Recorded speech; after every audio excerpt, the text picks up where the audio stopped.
Hey everyone, this is Danny. Thank you so much for tuning in. This is episode number 327. Thank you for joining me on this next podcast episode. We are making our way through the book of Matthew, as we have just recently done with the book of John, just chapter by chapter, impromptu, just reading the text, then letting things come to the surface as the Lord leads and kind of guides the conversation. So we will pick up where we left off in Matthew chapter 5, and we'll just jump right in. It says, "Seeing the crowds, he went up on the mountain, and when he sat down, his disciples came to him."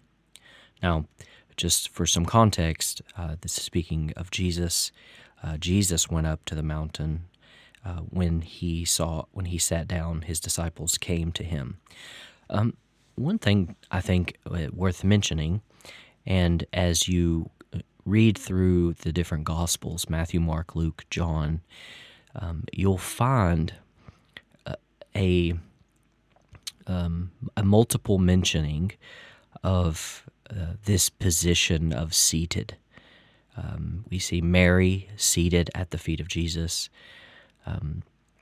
When Jesus does the multiplying of the fish and the loaves, he has his disciples have everyone sit down, and they are then granted access to the food that Jesus has multiplied.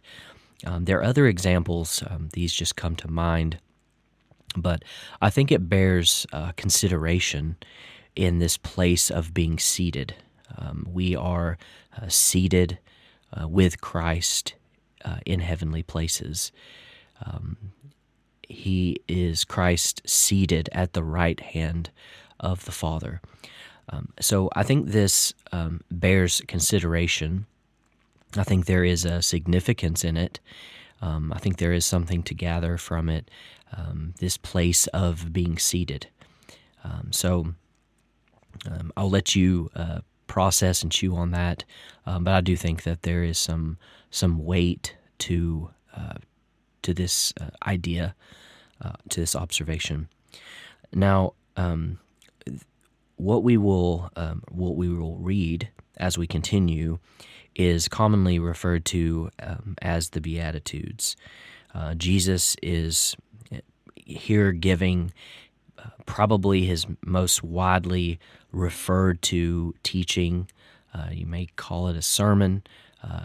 He's preaching, and he's really shedding light on, I would say, misconceptions that the people have had, and he's really trying to realign their perspectives on things in light of the kingdom. And he covers many different topics.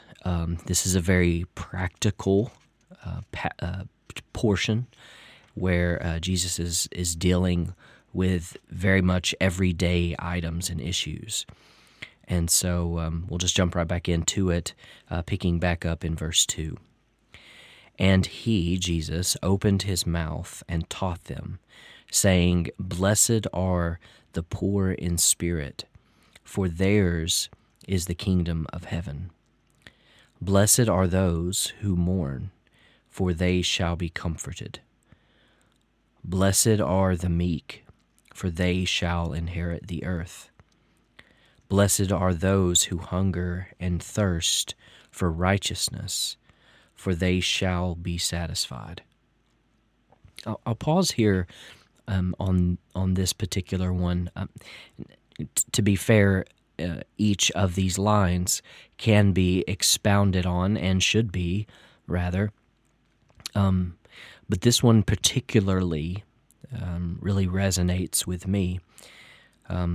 Blessed are those who hunger and thirst for righteousness, for they shall be satisfied. You know, when we are reborn into Christ,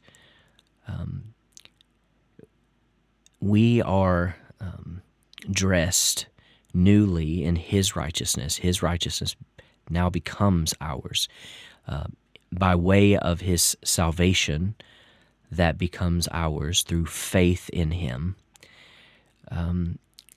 We are now as righteous as we can be. Now, does that mean that we live a life that's perfect, without problems or errors? No, but we are in God's sight righteous, not because of anything that we have to offer, but because of what Jesus offered by way of his own body and blood, that now makes clean us for right standing inside of God.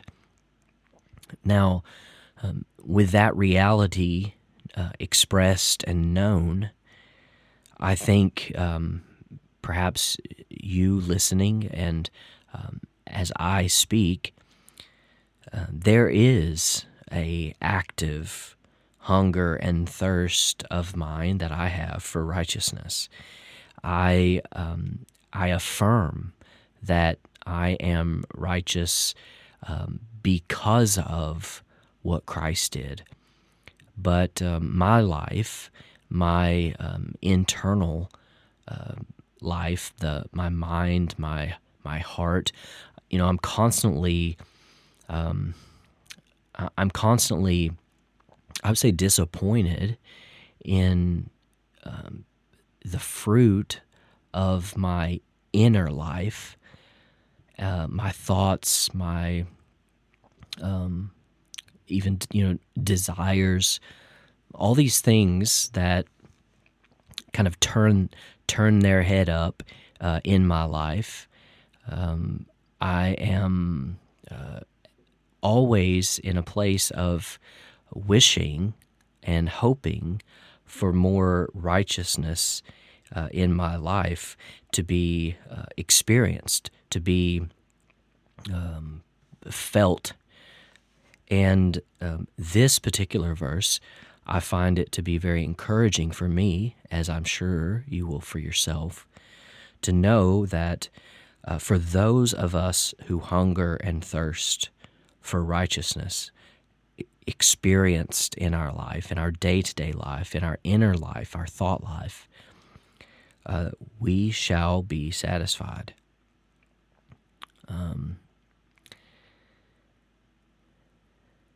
I think just as I chew on that in the moment, I think when we eat a meal, we eat and we are filled, and we can eat to a place where we are satisfied, and there's a place even beyond that where you've eaten too much and now you're just overly full and almost sick.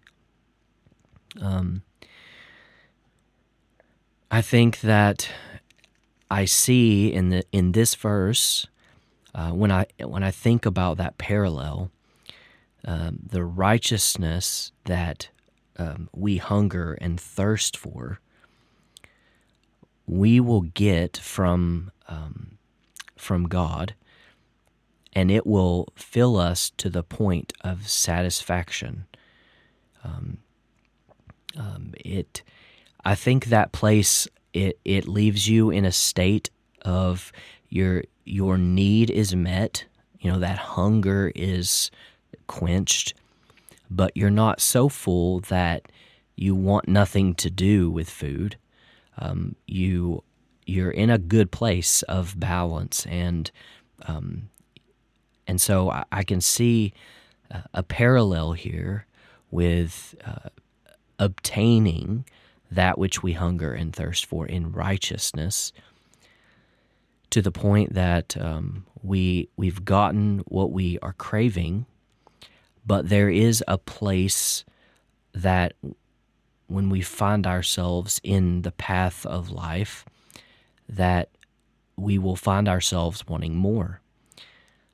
And so I think this is a good thing in the sense that we are satisfied but not complacent, that we know that there is something to reach for, to attain toward, but never getting to this place of apathy, of indifference. That is a very dangerous place. I've been in it. I'm sure you could probably remember situations where you have felt indifferent or apathy towards the things of God. It's this numbness, if you will. So I can see a real blessing indeed for being satisfied and not pushed into this place of so full that you are, in a sense, turned off from more. So I can see a little nuance there that I believe can be helpful. Verse 7. Blessed are the merciful, for they shall receive mercy. Blessed are the pure in heart, for they shall see God. Blessed are the peacemakers, for they shall be called sons of God. Now, I want to add here at this observation that I've had in the past, and I think it's helpful. Notice that it says peacemakers, not peacekeepers.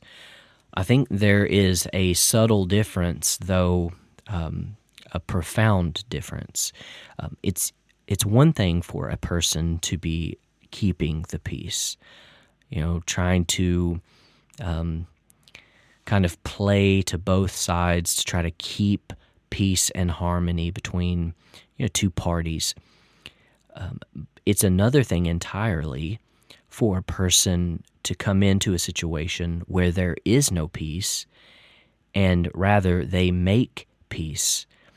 It's a real creative, I would say, assignment, rather than kind of jumping through hoops to try to please two parties. I think peacekeeping is one thing. I think peacemaking is an entirely unique thing. And so notice that it's for those called sons of God, the blessing involves peacemaking. I think this is an important distinction. Verse 10, blessed are those who are persecuted for righteousness' sake, for theirs is the kingdom of heaven. Blessed are you when others revile you and persecute you, and utter all kinds of evil against you falsely on my account. Rejoice and be glad, for your reward is great in heaven. For so they persecuted the prophets who were before you. Now, this is a really tough pill to swallow, I think. Who of us feels blessed when others persecute, utter all kinds of evil against you falsely because of God? And how many of us can rejoice and be glad? This is a hard one, but it's clear also. For your reward will be great in heaven. We will join the ranks of those who were persecuted before us, the prophets. So this is a great reminder when we find ourselves in a place of persecution. In those listening from all over the world, they are experiencing different kinds of persecution than we would experience here in the United States. It looks much different, and from one type of persecution to the other, we all experience our own form of it, and in each form, we ought to remind ourselves that we are blessed because our reward is great in heaven. And sometimes I think we do get in this mindset where we think we have this reward mentality. I think I've spoken of this in other episodes, but we get in this heavenly reward mentality. Now, don't get me wrong, that this is spoken of in several instances throughout the Bible. So there is rewards and promises of rewards, and these are all biblical and fine. But we ought to really, and I would put myself in this category also, we ought to really, I think, assess our motivations for things, how we feel, what we feel, why we feel it. Is it because of our love for God? Is it because we want to? We think that it brings us closer to Him because we can experience what He experienced here on earth, or are we experiencing these things and feeling blessed because of a reward? I think there is a real richness in relationship between two people when you treasure them because of what they do for you versus treasuring them because they are a treasure to you. I think these are two entirely different things, and I think our spiritual lives are no different. Do we treasure God because of who He is, or are we treasuring God because of what He can do for us? I think these are critical and important to distinguish and assess in our lives, and then we take that to the Lord to help us to grow into a place of where we should be versus where we are. In verse 13, Jesus, continuing on, says, "You are the salt of the earth, but if salt has lost its taste, how shall its saltiness be restored? It is no longer good for anything except to be thrown out and trampled under people's feet. You are the light of the world. A city set on a hill cannot be hidden, nor do people light a lamp and put it under a basket, but on a stand, and it gives light to all in the house. In the same way, let your light shine before others, so that they may see your good works and give glory to your Father who is in heaven." I think sometimes in these passages, it's very easy for us to understand them in one context, and we totally lose perhaps an intended meaning. For example, you are the salt of the earth, but if the salt has lost its taste, how shall its saltiness be restored? It is no longer good for anything except to be thrown out and trampled under people's feet. Again, I think sometimes this is taken to mean believers are to be a certain way. And if they are not that way, then they are good for nothing and should be thrown out only to be trampled under people's feet. This is not how God perceives, views those who belong to Him. I think there is a parallel here to gather in the sense of how we are to function and operate within God's kingdom, and the purpose of our lives and such. I think those things are here and are important for us to gather. But we ought not to consider this how God thinks about us in light of how we operate, our value to Him. If you don't measure up, you're good for nothing and you should be thrown out and discarded. Well, that's not how God thinks about you, or me, or any of us.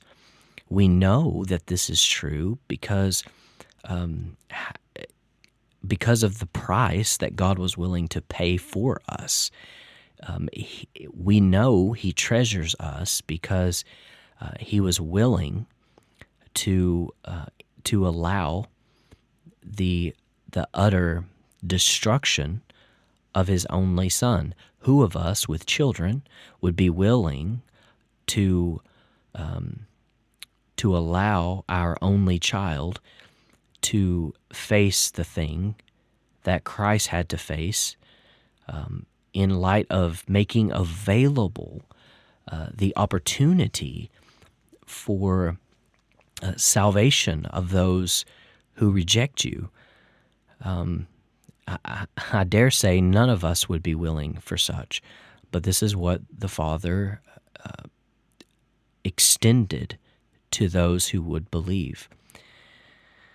And so I think we should not lose sight of how much God desires us and how much He loves us. Does He want us to live good and purposeful and intentional lives that is representative of His kingdom? Absolutely.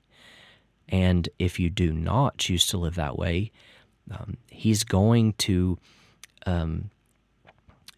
really even violently correct your course, because He knows that you are capable of so much more. And our choices in life have consequences that we have to experience and endure. And so all these things are at play, but don't lose sight of how God feels about us as His children, and even as those who have yet to come to know Him, but will. Think of how much God desires those to come to know Him. So this extends far beyond that, and we ought to really be diligent in how we are to understand the text. And I think that's something worth mentioning. Verse 17, "Do not think that I have come to abolish the law or the prophets. I have not come to abolish them, but to fulfill them. For truly I say to you, until heaven and earth pass away, not an iota, not a dot will pass from the law until all is accomplished. Therefore, whoever relaxes one of the least of these commandments and teaches others to do the same will be called least in the kingdom of heaven. But whoever does them and teaches them will be called great in the kingdom of heaven. For I tell you, unless your righteousness exceeds that of the scribes and Pharisees, you will never enter the kingdom of heaven." Now, for if we're listening to this, and even for a scribe or Pharisee, because they are really the pinnacle of living according to the standard of the law, though we know that no one can measure up to the law. Jesus says, unless your righteousness exceeds that of the scribes and Pharisees, you will never enter the kingdom of heaven. That would be a really hard thing to hear. But what a primer it is for us to come to the reality that my righteousness is not going to cut it. I am incapable of measuring up. Even in my best attempts at keeping the law, no one can and no one has. Thus enter the need for Jesus to, what does He say? I've not come to abolish the law or the prophets, but to fulfill them.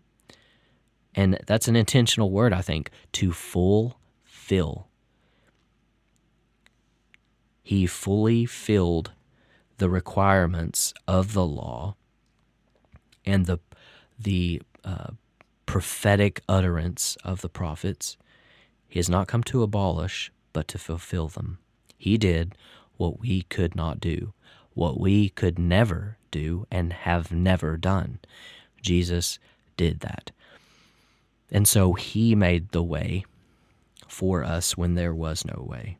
Verse 21, you have heard that it was said to those of old. See, here's where Jesus is now coming in, and he's correcting paradigms that people have had. They've thought away about something, and now he is correcting that thought process. You have heard that it was said to those of old, you shall not murder, and whoever murders will be liable to judgment.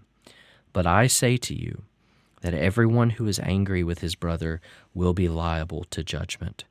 Whoever insults his brother will be liable to the council, and whoever says, you fool, will be liable to the hell of fire. So if you are offering your guilt at the altar, and there remember that your brother has something against you, leave your gift there before the altar and go. First be reconciled to your brother, and then come and offer your gift. Come to terms quickly with your accuser while you are going with him to court, lest your accuser hand you over to the judge, and the judge to the guard, and you be put in prison. Truly I say to you, you will never get out until you have paid the last penny. So what is Jesus saying here in this? He's saying to guard your heart against anger, against those, he says your brother, and yes, I can be your physical brother, but it's also your brother in the sense of humanity, those around you, your brothers and sisters in the human race. Guard your heart against anger and hatred and foul speaking of those around you. And if you have any kind of any kind of animosity, of unforgiveness, of things that need reconciled, then go to them, then be reconciled, and then come back and worship God. Offer your gift. This is reconciliation, guarding your heart against anger and hatred, resentment and bitterness. This is one of the things actually in the Welsh revival Evan Roberts mentioned of confessing sin, confessing wrongdoing, being reconciled, making doubtful things, wrong things right. This was one of the parameters that Evan Roberts gave before the Welsh revival broke out in the first of the 1900s. So this is important. Verse 27, he says, you have heard that it was said, you shall not commit adultery. But I say to you that everyone who looks at a woman with lustful intent has already committed adultery with her in his heart. If your right eye causes you to sin, tear it out and throw it away. For it is better that you lose one of your members than that your whole body be thrown into hell. And if your right hand causes you to sin, cut it off and throw it away. For it is better that you lose one of your members than that your whole body go into hell. This is Jesus saying, do what you must to guard your hearts against lust. And it goes deeper than the outward. It actually even begins on the inward level. If we look at someone with lustful intent, we have already committed adultery with them in our heart. And that's what Jesus says it will even count. It's in the place of the heart. It's not necessarily I mean, it is, yes, an outward expression too, but it doesn't even begin there. It begins in the place of the heart, and it begins in the place of the imagination. So we ought to, when those thoughts, when those things come at us, to really combat them, and force them away from us, not making place for them in our minds. Verse 31, it was also said, whoever divorces his wife, let him give her a certificate of divorce. But I say to you that everyone who divorces his wife except on the ground of sexual immorality makes her commit adultery. And whoever marries a divorced woman commits adultery. Verse 33, again, you have heard that it was said to those of old, you shall not swear falsely, but shall perform to the Lord what you have sworn. But I say to you, do not take an oath at all, either by heaven, for it is the throne of God, or by the earth, for it is his footstool, or by Jerusalem, for it is the city of the great King. And do not take an oath by your head, for you cannot make one hair white or black. Let what you say be simply yes or no. Anything more than this comes from evil. You have heard that it was said, an eye for an eye and a tooth for a tooth. But I say to you, do not resist the one who is evil. But if anyone slaps you on the right cheek, turn to him the other also. And if anyone would sue you and take your tunic, let him have your cloak as well. And if anyone forces you to go 1 mile, go with him 2 miles. Give to the one who begs from you, and do not refuse the one who would borrow from you. You have heard that it was said, you shall love your neighbor and hate your enemy. But I say to you, love your enemies, and pray for those who persecute you, so that you may be sons of your Father who is in heaven. Isn't that what Jesus did? He prayed for those who persecuted him, those who hated him, who saw him as an enemy and hostile. He loved them. He prayed for them. So this, by doing the same, we can experience our sonship, our daughterhood of our Father who is in heaven. It says, for he makes his sun rise on the evil and on the good, and sends rain on the just and on the unjust. For if you love those who love you, what reward do you have? Do not even the tax collectors do the same? And if you greet only your brothers, what more are you doing than others? Do not even the Gentiles do the same? You therefore must be perfect, as your heavenly Father is perfect. You know, as I close out with this observation, in my own life, I come in contact with people who some are just absolutely lovely and a pleasure to be around, and how easy it is to be nice to those people. But then there are those who are so difficult to be around, that you just do not like it, and if you could choose so, you would be far from them. But isn't it easy to be pleasant and to be nice with people who are nice to you? But for those who are just prickly and hateful and frustrating, it's very difficult to be pleasant and lovely with them. But Jesus reminds us here, he reminds me in my life, that what reward is there for you to only love and be pleasant to those who are easy to love and be pleasant to?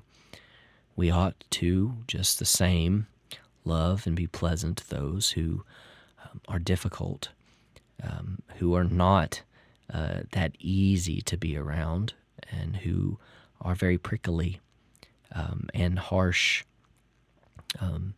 So I think these are some major considerations for us.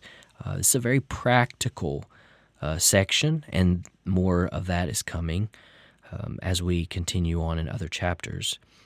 But this is chapter 5, and I hope that it's helpful with some of these insights. Thank you to those who are joining in newly. I hope that you find a benefit and blessing in these episodes. Thank you so much for those who have been with me through this extended ride. I appreciate your support, and I covet your prayers. I thank the Lord for growing this into something that I could never have achieved, and how its reach it goes across really the whole world, in countries that I would never have an opportunity to reach. So I'm thankful for that, for the Lord's grace and blessing on this, and your faithfulness as you listen, and as the Holy Spirit makes an impact in your life through it. So thank you so much. Please continue to share these episodes with friends and family so we can get the word out to even more people. So I thank you and bless you, and look forward to the next episode. God bless.